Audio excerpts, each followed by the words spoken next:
الحمد للہ رب العالمین والعاقبۃ للمتقین والصلاة والسلام علی رسولہ محمد وعلی اہلہ وصحبہ اجمعین اما بعد قال اللہ تعالی فی الکلام المجید الف لام را تلک آیات الکتاب المبین انا انزلناہ قرآنا عربیا لعلکم تعقلون صدق اللہ العظیم۔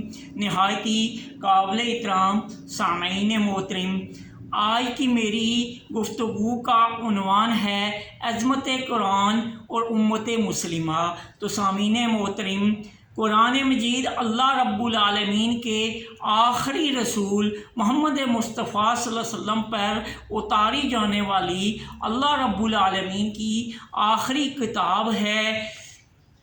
تاریخ کا المیہ ہے کہ پچھلی کتابیں جو اللہ رب العالمین نے نازل کی تھی، انسان نے ان کتابوں کو ضائع کر دیا، ان کی زبان کو ضائع کر دیا۔ اب ہم دیکھتے ہیں کہ حضرت ابراہیم علیہ السلام پر جو صحیفے نازل کیے گئے تھے وہ موجود نہیں ہیں۔ حضرت موسیٰ علیہ السلام پر جو توراۃ نازل کی گئی تھی 1300 قبل مسیح، وہ موجود نہیں ہے۔ داؤد علیہ السلام پر جو زبور نازل کی گئی تھی وہ موجود نہیں ہے۔ حضرت عیسیٰ علیہ السلام پر جو انجیل نازل کی گئی تھی ارامی زبان میں، وہ موجود نہیں ہے۔ نہ وہ اصل زبان ہے اور نہ اصل الفاظ جو ہے وہ موجود ہیں۔ اب ان کے مختلف تراجم موجود ہیں۔ بائبل ہی کو لیجئے، ایک بائبل نہیں ہے۔ یوحنا کی علیحدہ بائبل ہے، پروٹسٹنٹ کی علیحدہ بائبل ہے، کیتھولک کے علیحدہ بائبل ہے، اور ان کے اندر بہت بڑا فرق ہے۔ اور یہی حال تورات کا ہے۔ یہ موجودہ بائبل جو ہے اس کے پہلے 5 ابواب تورات پر مشتمل ہیں، لیکن یہ بھی اللہ کا کلام نہیں ہے۔ اس میں بھی تعریف کی گئی ہے۔ یہ اللہ کے الفاظ من و ان نہیں ہیں۔ اس کے برخلاف قرآن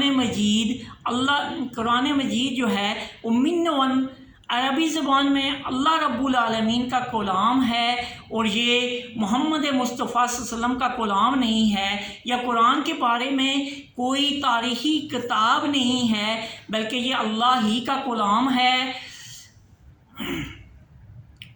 اور اللہ نے اس کی حفاظت کی ذمہ داری بھی خود لی ہوئی ہے۔ اللہ رب العالمین فرماتا ہے نحن نزلنا الذکر وإنا لہ لحافظون، کہ ہم نے اس قرآن کو اتارا ہے اور ہم ہی اس کی حفاظت کریں گے۔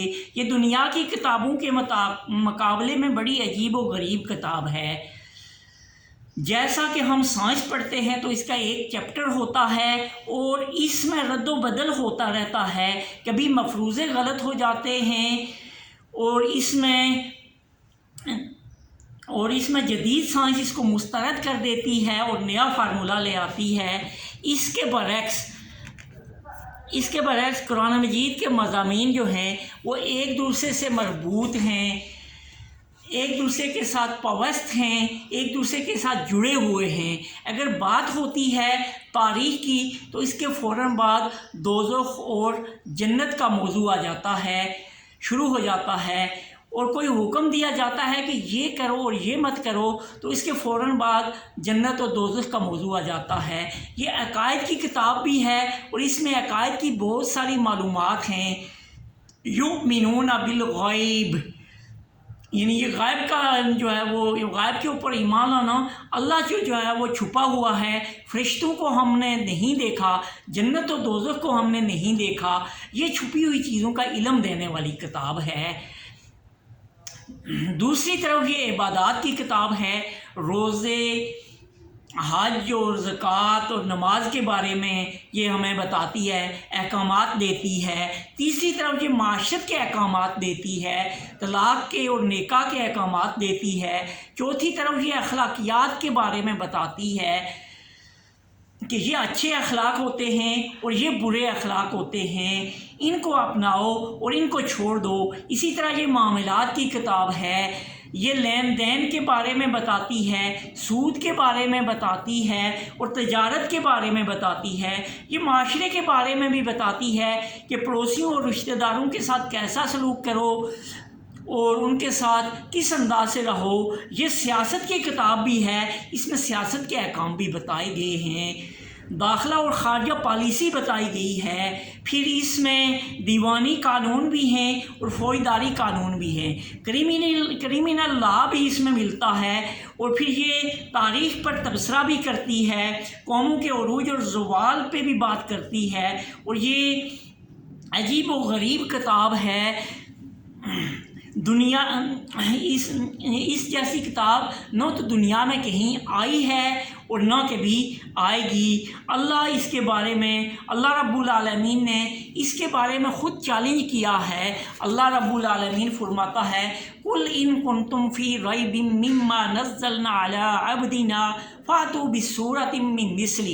اللہ رب العالمین چیلنج کرتا ہے قُلْ إِن كُنتُمْ فِي رَيْبٍ مِّمَّا نَزَّلْنَا، کہ ان سے کہہ دیجئے قُلْ إِن كُنتُمْ فِي رَيْبٍ، ان سے کہہ دیجئے کہ اگر تمہیں کسی قسم کا شک و شبہ ہے، مما نزلنا علی عبدنا، جو ہم نے اپنے بندے کے اوپر نازل کیا، مما نزلنا علی عبدنا فاتوا بصورت من مثلی، تو اس کی ایک صورت جو ہے اس کی مثال کی طرح کی ایک صورت تو بنا کے لے آؤ۔ اور یہ چیلنج اللہ رب العالمین نے 5 مقامات پہ کیا ہے، ساری دنیا کے لوگوں کو بلا دو، اس جیسی ایک آیت تو بنائیں۔ اس کا مضمون کبھی میلا نہیں ہوتا ہے، یہ دنیا کی اور بہت ساری کتابیں ہیں جو بہت جلد آؤٹ ڈیٹڈ ہو جاتی ہیں اور غلط ثابت ہو جاتی ہیں۔ سائنس کی بہت ساری کتابیں غلط ثابت ہو گئی ہیں، نئی سائنس آ گئی ہے، نئی تھیوری آ گئی ہے، پرانی جو ہے وہ irrelevant ہو گئی ہے، مزہ باقی نہیں رہا اس میں، اور آدمی ان کو بار بار پڑھ کر اکتا جاتا ہے، تھک جاتا ہے۔ لیکن یہ واحد کتاب ہے جس کو جتنا پڑھیں گے سیر نہیں ہو سکتے، جس سے اکتاتے نہیں ہیں، بلکہ اس سے نئے نئے مضامین ہمیں برآمد ہوتے ہیں۔ اس کی وجہ یہ ہے کہ یہ اللہ رب العالمین کا کلام ہے۔ پھر اس کی خصوصیت یہ ہے کہ یہ تناقض سے پاک ہے، اس میں کنٹراڈکشن نہیں ہے، یہ منظم کتاب ہے کہ اسے کہیں سے بھی اٹھا لیجئے اور دوسرے حصے سے جوڑا جا سکتا ہے اس کو۔ یہ بہت مربوط کتاب ہے، 114 صورتوں پر مشتمل ہے، یہی اس کی اصل ہے۔ اور بعد میں ہمارے لوگوں نے 400 سال بعد جو ہے اس کے نزول کے 400 سال کے بعد یہ 30 پارے اپنے طور پہ بنا کے اس کے حصے بنائے ہیں، لیکن اللہ تعالیٰ کی طرف سے، اللہ رب العالمین کی طرف سے جو تقسیم ہے وہ صورتوں کی شکل میں ہے، انہی 114 صورتوں کی شکل میں ہے۔ کچھ بڑی ہیں، کچھ بہت بڑی ہیں، کچھ چھوٹی ہیں، کچھ درمیانی ہیں اور کچھ بہت چھوٹی ہیں، اور یہ قرآن مجید ہے۔ اس کے بارے میں نبی مہربان صلی اللہ علیہ وسلم نے فرمایا ہے ان اللہ یرفع بہذا الکتاب اقواما ویضع بہ آخرین، کہ یہ ایسی کتاب ہے جو بعض قوموں کو بہت عروج کے اوپر لے جاتی ہے اور بعض قوموں کو بہت زوال کے اوپر لے جاتی ہے۔ اور علامہ اقبال نے بھی فرمایا ہے وہ زمانے میں معزز تھے مسلمان ہو کے اور ہم خوار ہوئے تارک قرآن ہو کے۔ تو جب تک کہ امت مسلمہ اس قرآن کو تھامے رکھا امت مسلمہ نے اس قرآن کے مطابق اپنی زندگی گزاری، تو یہ دنیا میں بھی امت مسلمہ عروج پہ رہی، غلبہ دین رہا۔ اور جب میں نے اور آپ نے اس کو چھوڑا تو ہم دنیا میں بھی ذلیل و خوار ہو رہے ہیں اور آخرت میں بھی ہمیں اللہ رب العالمین کے سامنے جو ہے جواب دہ ہونا پڑے گا۔ اور پھر اس کے ساتھ ساتھ ایک المیہ یہ ہے کہ ہمارے پاکستان کے اندر حفاظ کرام ہزاروں کی تعداد میں موجود ہیں، اور اس کے ساتھ ساتھ رمضان المبارک میں تراویح پڑھنے والے حفاظ کرام ہوتے ہیں اور ان کے پیچھے بے شمار لوگ ہوتے ہیں۔ ان ہزاروں کو اگر 10 سے 15 سے 20 سے ضرب دی جائے، اس سے بھی کہیں زیادہ لوگ جو ہے وہ اس قرآن کو سنتے ہیں، حفاظ کرام سناتے ہیں۔ لیکن المیہ یہ ہے کہ نہ تو حفاظ کرام کو پتہ ہوتا ہے کہ وہ کیا پڑھ رہے ہیں، ان کو اس میں کیا کہا گیا ہے، یعنی قرآن ان کو زبانی تو یاد ہے، الف لام میم سے لے کے والناس تک پورا حرف بہ حرف یاد ہے، لیکن ان کو پتہ ہی نہیں ہے کہ یہ کیا تقاضا کر رہا ہے یہ قرآن، کیا مطالبات ہیں اس قرآن کے. تو نہ تو ان لوگوں کو پتہ چل رہا ہے، نہ ان حفاظ کرام کو پتہ چل رہا ہے. اور دوسرا المیہ یہ ہے کہ ہماری جو سرکار ہے ہمارے پاکستان میں، کیونکہ پاکستان تو مدینہ کے بعد دوسری ریاست تھی جو کلمہ طیبہ کی بنیاد پہ بنی تھی. پاکستان کا مطلب کیا؟ لا الہ الا اللہ. لیکن سرکاری طور پہ بھی اس کے فہم کا کوئی جو ہے بندوبست نہیں کیا گیا ہے. حکومت کے پاس حکومت نے بھی کوئی اس کے بارے میں منصوبہ بندی نہیں کی. ہونا تو یہ چاہیے تھا کہ ہمارے پرائمری سطح کے اوپر ایسا پلان بنایا جاتا کہ ہمارے پرائمری سطح کے طلباء جو ہیں وہ قرآن فہمی کر چکے ہوتے. یعنی ابتدائی 2-3 کلاسوں میں تو قرآن کو پڑھنے کا طریقہ سکھایا جاتا، اور اس کے ساتھ ساتھ پھر تیسری اور چوتھی جماعت سے آگے قرآن فہمی کے اوپر ان کو لے کے آ جاتے. اور اسی طرح جب مڈل میں ہمارا بچہ پہنچتا تو وہ پورے قرآن کا ترجمہ اور اس کو سمجھ سکتا کہ اس میں ہمارے لیے کیا احکام ہیں، کیونکہ قرآن ہی میری اور آپ کی زندگی گزارنے کا، قرآن کا اصل موضوع جو ہے وہ انسان ہے کہ کس انداز سے یہ انسان زندگی بسر کرے. اس کے لیے ہم بہت ناکام ہیں، حکومتی سطح کے اوپر بھی اور عوام میں بھی ہم ناکام ہیں. اور ہم دیکھتے ہیں ایک اور المیہ کہ ہمارے ملک کے اندر بڑے بڑے گلوکاروں کو، بڑے بڑے اداکاروں کو، اینکر پرسن کو، اور ان کو بڑے بڑے ایوارڈوں سے نوازا جاتا ہے. فلانا نوبل ایوارڈ ہے، فلانا ایوارڈ ہے. لیکن اگر کسی نے قرآن کی تفسیر لکھی ہے، فہم القرآن کے اوپر کام کیا ہے، تو اس کو کوئی پذیرائی نہیں مل رہی ہے، کیونکہ ہم قرآن سے تو دور ہیں.